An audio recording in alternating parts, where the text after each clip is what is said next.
The craziest thing? I don't know. I teach I don't. I'm just going off of what's like the last thing I saw. Yesterday, I teach a ceramic history class, and some of my students were given presentations, and someone did on like Moroccan tile work.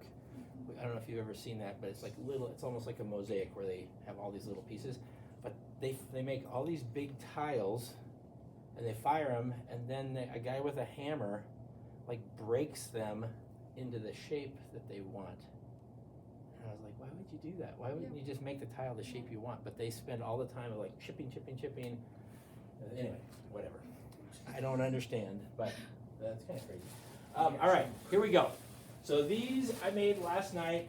I left them out and they dried up.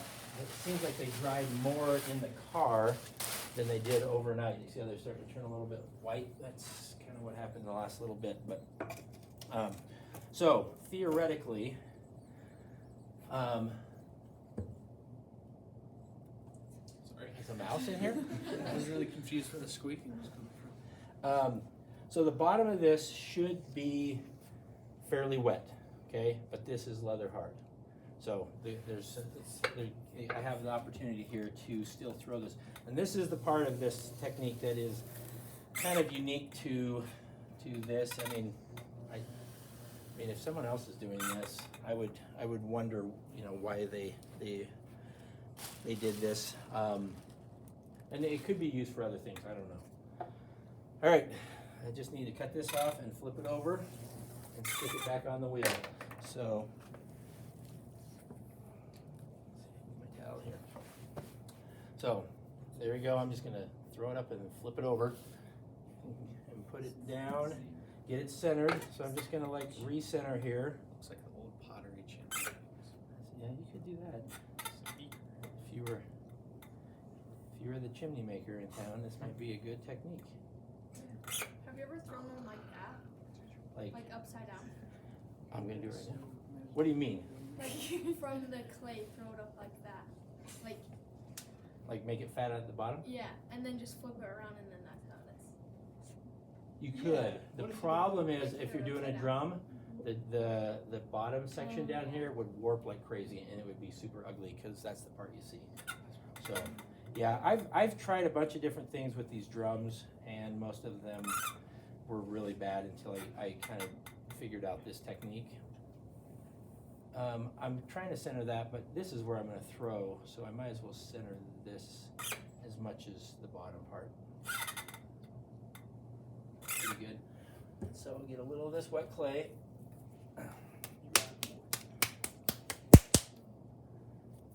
I'm just going to stick this down with a couple, 4 wads usually,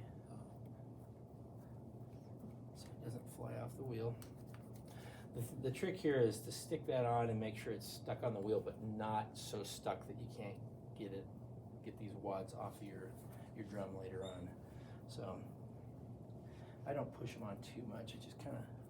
I use kind of a bigger wad of clay. So what I started to do is I set it down and then I like grab the wheel and push with my palm, Kinda like that? just downwards, right. and then it gets stuck down and Yeah. then it just kind of like. So that's why I'm doing that here too. I'm kind of pushing more down to the wheel head, less in towards the pot. Okay, now I got, you see the clay I've still got here, it's pretty chunky, which, if it was a normal pot, that would be like unacceptable because it's really, really thick and the top is not as thick. So I get to kind of throw this clay. The nice thing about this also is this is probably, well, it's pretty wet. Usually it stiffens up a bit, so it'll stand up nice and tall, but this is still pretty wet. So the first thing I do here is kind of fix this top edge of the rim, which will end up being the bottom. So I'm just gonna kind of just compress this to get things kind of aimed in the right direction once again, and then it's just a matter of making some poles here. Now, one of the things I'm trying to avoid doing is like letting water run down the side too much. Because if you soak the bat or the wheel head, then like the top of your drum will start to kind of like break down and decompose, and you'll have some problems there. And you also don't want to put a bunch of water down between this wad of clay and the drum because it'll stick aggressively. So I'm having to throw this top section with kind of minimal water. I usually just kind of put on like a little bit, and that's as much as I get. But don't like shower it over the cylinder like you sometimes do with normal work. Just where throwing with a sponge comes in really handy. Yeah, I think so. You got some water in there. So right there, I didn't do much, but I kind of got things kind of organized, and now I can reach in here, and I'm going to try. I think it's probably good to kind of pay attention to see what kind of height I'm actually able to get here. I mean, we're right about here. I hope this will end up being about that tall, which would be a nice balanced drum. Let's see if I can pull it off. I don't know if I've got enough clay or not, but I'm going to get in here, and I'm just going to start making some poles. Oh, you know what? I left a drum in the car, but I guess I don't need it. Is there like a ratio between the top to the bottom, or is it just kind of whatever you're feeling? For like kind of length and size and all that, Yeah. I think it becomes a little bit personal preference, but there are some things that will affect the sound of these drums. So like the size of the head will kind of dictate the deepest bass note that you're going to get out. If you make a really small head, it'll be really like high and bright. If you make it really big, like this one's going to thump. It's going to be really, really bassy. You want the fact that these are kind of an hourglass shape naturally kind of like helps the sound. I don't know if compressing sound is a thing, but it seems to make the sound more intense. And then the longer the throat or the bottom section is, the more of a long note that it'll sustain. So when you hit it, it'll like boom, if it's really short, it's just really quick. So you can kind of change the sound of these drums by making different shapes. And like I said earlier, I've made enough of these. I'm always excited to put a head on them and listen, but I think I've done enough of these drums that I think I can like kind of imagine what they're gonna sound like before they ever get skinned, and I just kind of can tell. So once again, I'm kind of being careful about the form. I don't want this to be like all over the place because it'll collapse on me. So I kind of watch this profile. I mean, here is obviously a bit of a mess, but I'm trying not to like let it get too far out of whack, or I will have some problems. So once again, a little bit of water. Let me just keep pulling. Stop talking.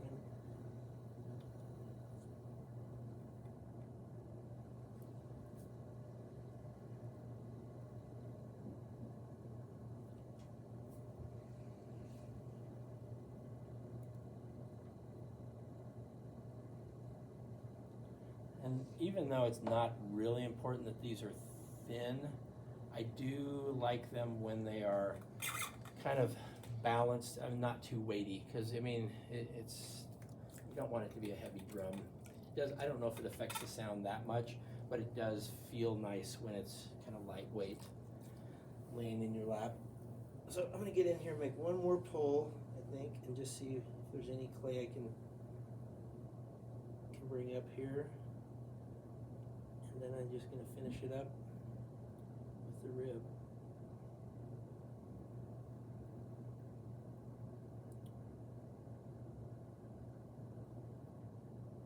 Pretty good. One thing I have found is that I do want these to flare a little bit just so they don't tip over easily. I guess maybe if you look at like the end of a trumpet or something, maybe that does affect the way it projects sound, but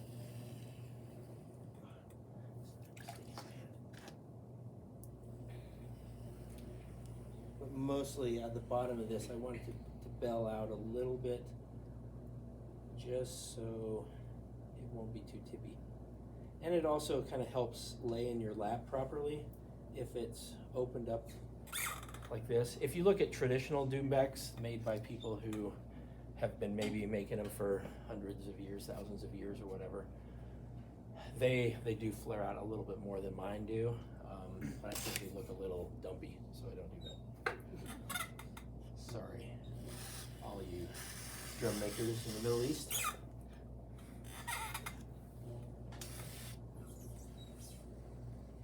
So I'm just giving this a little bit of cleanup. I'll rib the inside as well, just so it looks like I care.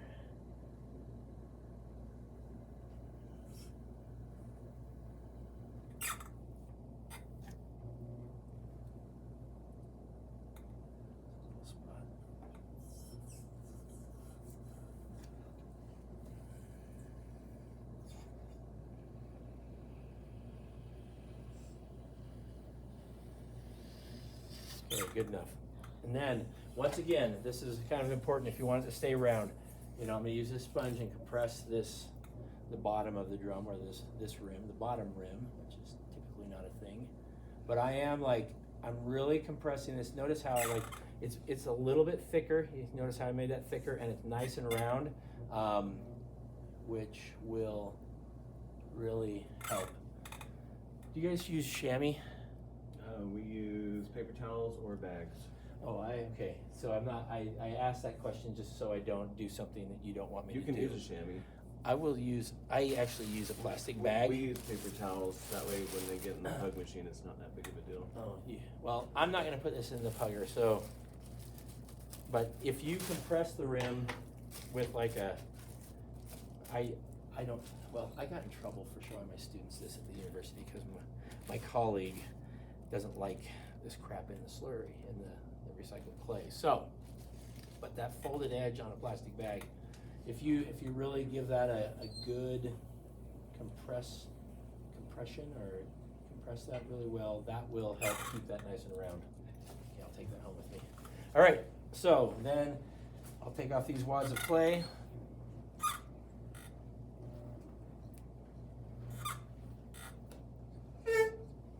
And this one is more or less done. So let's see if I've got a spot. What's that? Trim? No, there shouldn't be any trimming needed because they're all been thrown. Yeah, sometimes, if I feel like, sometimes I might do a little bit on the outside after they're leather hard, but it's not too big of a deal. So this should be good. Put it somewhere. Do this other one real quick. So I'll let that just dry up. This is a good chance, sometimes if I'm kind of sick of just round drums, maybe I'll alter this and square it off or do something that's a little more fancy, a little different than just your standard round drum. But that would be kind of, I'm gonna flip it over, let's look at it the right way up. So that, I think that's a pretty normal looking duduk, okay? That's what they would probably want in the Middle East. Flip it back, and we'll hopefully not screw it up. Okay, let's do this one real quick.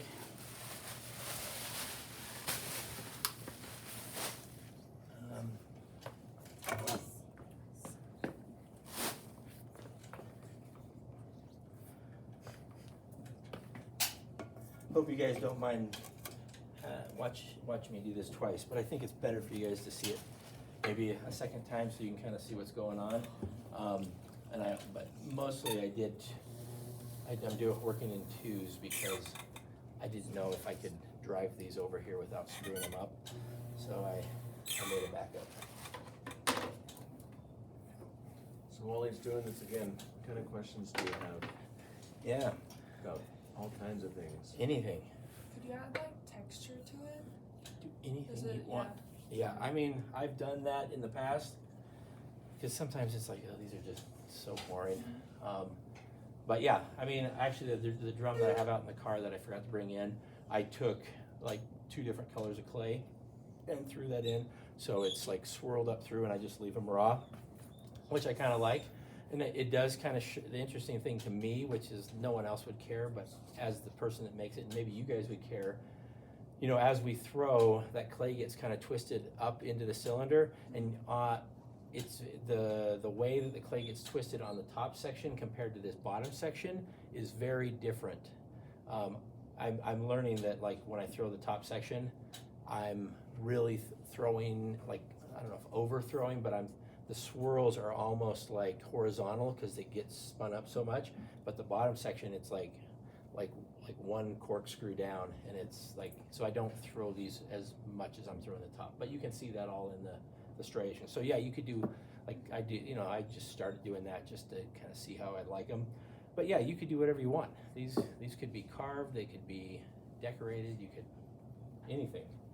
I mean, the only thing that really matters on these drums is getting that top shape kind of nice so it matches your hand. You don't want it to be like a mixing bowl or something where it has a hard edge, because when it'll sound okay, but when you hit it, it'll bust up your knuckles right in here, and it's not very comfortable to play. So that's why they kind of have that curve. Anyway, let's get this centered back up, assuming that I did put it on there perfectly. Sometimes it goes on perfectly. That's nice.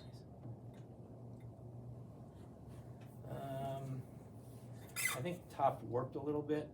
Try to squish it without breaking it. I'm not really sure that the heater in my car is the normal place to dry your pots. So I think it got a little dry on one side, but whatever. If you like put like little like bumps on the bottom, will it mess with the sound? Like on the neck, like if you did like Like- ridges. Yeah. We're at, So like point it. if you like poke like pushed I don't things. think circle, you would like notice this. that at all. Brian, I was gonna ask you this, Okay. see if you remember, who made that? I think that was Garrett Lovelace. Does it have any mark on it? No. It says Zero. like GL. No. Yeah, I think that was Garrett. Garrett? Yeah. What's he up to? I think he lives up kind of in the Salt Lake area. I think he works at a foundry, and he does a lot of bronze work now. He went to get his master's degree right out of Yeah, college, right? yeah, yeah. He went to Edinburgh as well. I've been trying to figure out what he's up to, because I got that a long time ago. Yeah, I haven't seen that piece for a few years. It's a weird Real. connection between the two. It's kind of funny because like you pulled up a piece, like how many ceramic pieces exist, and you hold up some random piece, you're like, oh, that was this guy. That's just how it works. That's kind of, but Well, then I haven't seen that piece in a long time. It's like you guys are, it's like an old artifact, and you guys are like, oh yes. Like it was wielded by That's how somebody I right do drop it. that. He just called you old. He just called you guys ancient. Never said. the one thing is, like, I probably fired that piece for Garrett I'm at assuming the you school. did. Yeah. I So got what- it at the sale. Yeah, so what that means, like, it's funny how, I mean, even stuff that was done like decades ago, it's like your kids almost. It's like, oh yeah, I know that. Thousands of kids. I know. And he would have seen a whole bunch of similar Yeah. pieces that he's been working on over the course of a semester or 2 or 3 or 4 Yeah. that went along with that. Because this was the small one. She Yeah. had some very big ones. pieces. How does a college ceramic class work? Because in here it's like Jones he gives us some instruction, gives us a goal, then it's like, all right, go do it. Like, kind of lets us do our own thing. But how does it work in a college Well, setting? every school's different, I will say that. At UVU, where I work, where I've developed a program, we have a pretty extensive curriculum. I mean, there's probably, what do we have, like 10 or 11 different ceramics classes that all specialize, like kind of help you learn specific things. So we have like ceramics 1, 2, and 3, and those are basically classes where we want students to know the basics and they need to have skills. Like, and a lot of our, I mean, just like Mr. Jones, a lot of our students end up becoming teachers. So it would be good for us to train our students so they can teach. And you can't really teach things that you can't do, right?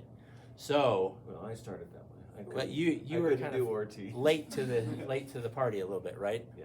So, but I think we want all the students to kind of get the basic skills down, and then we have classes like low fire ceramics and ceramic technologies and hand building and the ceramic history class that I'm teaching. We do a primitive pottery class. we do, you know, we travel, we do all these things. There's a lot of things going on. It's definitely more in depth, and you know, the idea is that our students will have a pretty good understanding of, you know, what's really going on, how to run a studio, how to fire kilns, how to take care of all that kind of stuff. There's a lot to kind of cover. You can't do it in like a class or two. So, and I think a lot of times students coming from the high school level think like, oh, it's gonna be like just kind of a little like, I already know how to make a cylinder, so I should be good to go. Yeah, you know, a lot of times you get, we try to push our students. You know, if you already know how to, you know, throw, we're gonna push you a little bit harder and make you throw better. Hopefully, that's the plan. So, yeah, it's more in depth, I think. I mean, I don't know. I have to fight with people all the time on this, but a lot of times the comparison I make is like, you know, you might have been like a starting guard on your basketball team at your high school, but it doesn't necessarily mean that you're going to go and start on a college team. It's just a little bit more advanced. So, you know, that's what you're going to get. Hopefully, that's what we try to offer. But that's, you know, that's what people want. I mean, you want to learn more if you're taking these classes. In most cases. We've talked about that over the course, is even though they're going to take a beginning or ceramics 1 class, if they're open, they're going to learn and expand on what they've already understood. Right. Well, and that's the thing that I think is my colleague, his name's Mark Talbert, he's an older guy, he's about ready to retire, I think. But he's been working in clay for, you know, probably 50 years. And we both agree that we could take our Ceramics 1 class and still learn from it. If we were like thrown into a Ceramics 1, we're not like too good for Ceramics 1, because you can't get too good at anything. We can always get better. So, I mean, that's why, that's even, you know, a lot of times students come in, they're like, I already had a bunch of like classes in high school, I shouldn't have to do this again. The reality is, it's not really doing it again, it's just doing it at a different level. And so, you know, if you're, and I think, like you said, Mr. Jones, if you're open to learning and getting better, then you're gonna be fine. If you think you're already pretty awesome at ceramics, you're probably not gonna be very successful at it. There's a lot to learn. And that's probably why, you know, I started this kind of talking about like, you know, being an illustration major and working as an illustrator, which I thought would be like the dream job, and I didn't really like it. And you know why? Because it was easy for me. It was like formulaic. I could just draw what they wanted and paint what they wanted, and it was like I could send it out and get paid. There was no challenges. There was nothing really. I mean, maybe I had the wrong mindset, but to me it was like there was no challenge in it. Ceramics, on the other hand, is all challenge. I mean, and it goes on for your entire life, your entire career, which is what I like. If you think, you know, the minute you think you have something mastered, there's 100 other things that you don't have mastered that you can work on, and that's, I think, what appeals to me. And I think it's maybe good to point out in this setting that, you know, one of the reasons that I think I was in the ceramic studio so much is because, I mean, I was an illustration major, and I could draw and paint, you know, pretty well, but I wasn't the best ceramic student. I didn't think, even though I was probably okay, pretty good. But I all the other students who were like more advanced, I was like, man, they're like awesome, and I want to be better. And I wasn't like, you know, the best. So you have to work at it, and that's a good thing about this business. Always something. Always something. Okay, that's kind of a chunky drum, but I'm gonna try to collar this in just a little bit, just because I think it'll fit better in your lap. So right here, I'm just kind of pushing this in with this rib. You can kind of see how I'm reducing the size just a bit, and then I'll kind of blend it in here.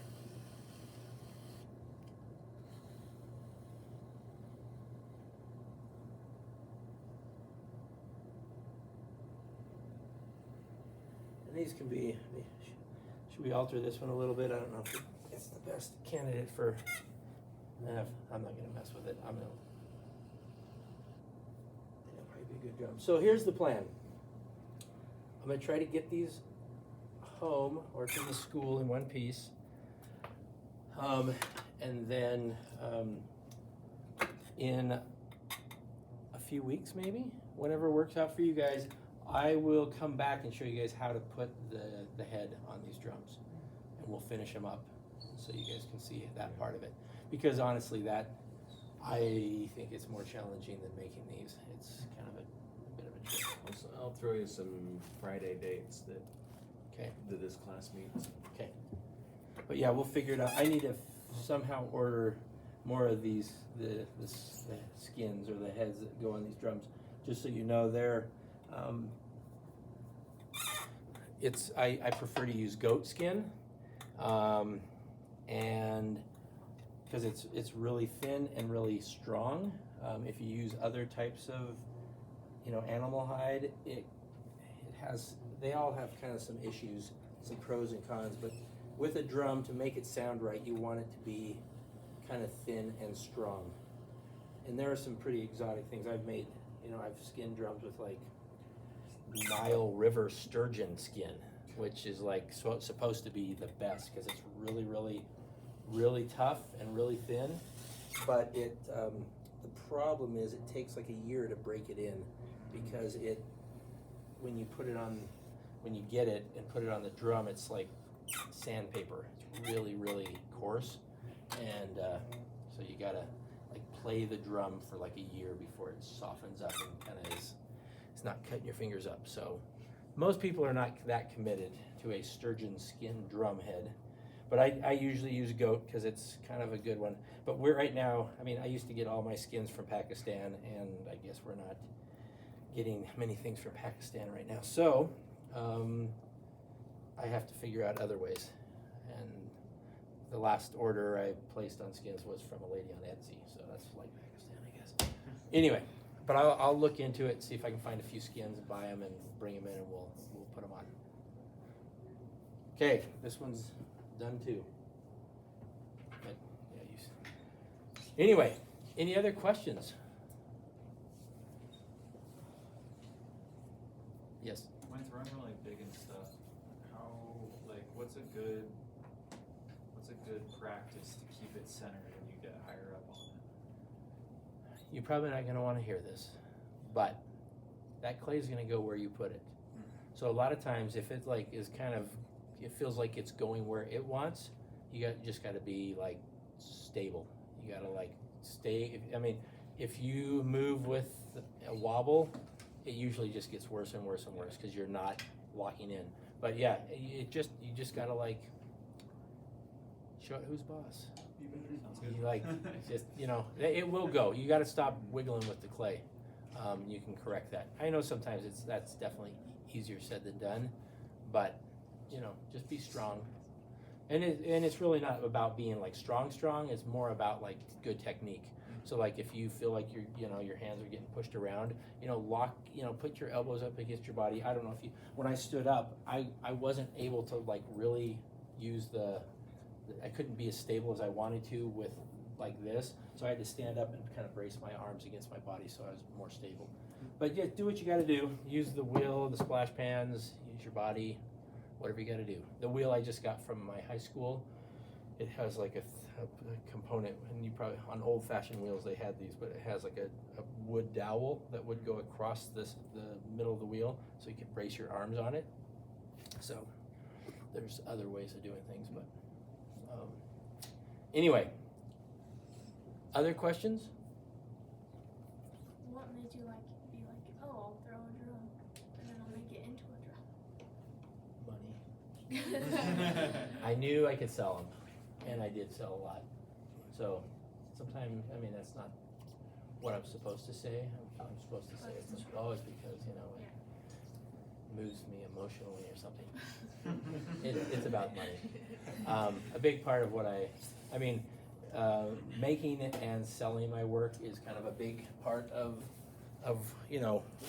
what I do. to justify the time and the equipment and, you know, the studio that I have at home and everything, I have to be making some money with this business to justify everything I put into it. So it's not a hobby for me, it's definitely a job. And I think that's something that's kind of different for a lot of people, because people, I mean, I most of the people I meet who think of themselves as potters are more hobby potters. They make a few pots in their garage occasionally, and it's for fun, and they think somehow it's like relaxing or whatever. That's not what this is for me at all, and this is my job. And you know, in a lot of ways, I mean, you guys are doing this because you probably think it's fun, but there is a point where it's not about fun anymore. It's about like getting a job done. And sometimes I get to work on work that is kind of exciting to me, and I like get to think about it and make something that's more maybe art. But a lot of times it's like, I mean, I've got galleries and stuff that need work, and it's like I just have to sit down and make it, and it's like not fun at all. It's like working at a factory, my own little factory. But I try to make it as enjoyable as I can. But I think a lot of people think that ceramics is just about goofing off and having fun, but it's not always that way. There's work involved. Sometimes, I mean, most potters are beat down. Like if you meet anybody that's been making pots their whole life, they're probably pretty hammered. They probably, well, it's work. It's physical work. So anyway, any other questions? Maybe something more positive. I kind of went down I feel like I'm like, ugh. Your trajectory is to be beat down. Well, It's inevitable. as you get older, and I mean, this is hard on the body. A lot of potters out there, I mean, they have to shut down, you know, what they're doing because like their backs can't handle it, their arms can't handle it. My colleague at work, he just had his like carpal tunnel surgery on both hands and had to like kind of be out of the business for 6 months or something just to let that recover. But it's all because of all the work that he's done over the years. Luckily, I feel pretty good. I have such good posture. We're, that- we're still young. yeah, I'm young. Sure. How old are you? 47. Oh, that is young. Anyone else? I just had a birthday. I'll say I'm 53, so I'm getting up there. I know, but that's all right. I got a positive on that note. There's a lot of potters out there. If you guys start doing research on famous potters, a lot of potters live till they're really old. And I think the reason is because there's so much to learn and so much to do that you always have like something to wake up and get working on. So I think a lot of people live a long time because there's things to do. They're not worried about They're watching TV all too day. stubborn to die. Maybe. They got things to do. There's things to do. Got things to do. You got more pots to throw. Right. And that is a real thing. I mean, my colleague who is an old man, his mentor is an old man out in West Virginia who has been through the worst. I mean, he's been in all these car wrecks and stuff, and he's just like, they barely got him put back together. He can barely walk, but guess what he does like 15 hours a day? He makes pots and fires a wood kiln, which is a lot of work, and he just works, and he can barely even move, but he still somehow gets it done, and probably is why he's still alive, because he has somewhere to go, and gets out of bed and goes out to the studio and makes some stuff. So that's good. That's a good thing. But he is hammered. Anyway, How old is that guy? I think he's in his 80s. Some I don't know, but he would have to be somewhere in his 80s. I know a guy in Washington who's like in his 70s or 80s too. He's had like strokes and stuff, just a bunch of like health complications, but he's still like doing it, even though his like fingers can't really bend the way they used to. Right. He still like fires and does a lot of raccoon stuff. Yeah, it's like, I don't know, I guess you just have to figure it out. You might have to, I've always thought I'm gonna cut my fingers off or my hand off or something, some accident. So I'm already kind of thinking about how can I make pots with a fake potter's hand. Just a prosthetic. Yeah, it has like a rib and built in and everything you need. Have you ever made one of these as a horsehair firing? These? Yeah. No. Do it. I got two problems with that. Horsehair is usually really, really low temperature. So it'd make for a really brittle, kind of crappy sounding drum. Second of all, horsehair is not very permanent. It's just smoke on the surface, and it wouldn't last very long. And rub off. I mean, it's just not as permanent as the way I'll finish these. So That would look so cool. I'll let you do that. You can do that. I don't do a lot of horsehairy stuff. So stinky too. Have you ever done that? Oh my Yeah. gosh, yeah. Oh, I don't like that. It's like Better than burnt raccoon. hair times 100. Can I you? hate raccoon. Hey, this is a question that I've also wanted to ask Stinks. Jones. Can I like bisque fire something and then heat it up to the horsehair temperature and singe it on there, or would that not work? All at one time? I think he's No. asking like if he can open the kiln after it's bisqued, once it's at horsehair temperature, and drop it on top of it. Yeah, well, that's what we do outside. But then wouldn't it not be brittle if we heated it up all the way? And then you heat it Well- down to. Oh, if it No, gets no, too no, hot, no, though, no. it'll burn off. No, what I'm saying is I got a piece, right? And I bisque fire it. And I get it back to normal room temperature. And then we slowly heat it up to the horsehair temperature and then do it. Because then it would have the look, but it would be like solidly fired, so it wouldn't be That's so what Well, you do. That is what we do. But that's what you do. Why is it brittle? But because you're just got a bisque fired pot, Yeah. it's going to be still not fired to what. Once It's it's only fired to 1800, 25, not it's 22-ish. Right. What if we do that? When these It'll are, burn off. You wouldn't know. if you fire, let's say this pot right here. This has been fired to a high temperature, and this is kind of you fire to the point. Sorry, I'm getting this dirty, but you can wipe it off. But this right now, here, you ready for your? Just listen. When it's bisque fired, it's still porous, okay, and that's how the smoke from the hair will go in and kind of stay there. It's because it's porous. When you fire to a higher temperature, your clay becomes vitreous, which is the opposite of porous, which means it's glass-like. So if we fired a pot like this up to the point where it becomes vitreous, and then you try to put hair on it, it's not going to do anything. It'll just rub right off. So the only way that horsehair firing works is that you have to have porous pots, which are not completely fired yet, which means that they're going to be underfired and brittle. So like if you made a drum with a horsehair thing and you were playing on it, you can hit these things hard and they'll stand that kind of abuse. With a horsehair thing with just a bisque fired pot, you break that right off every time. So anyway, there's some issues there.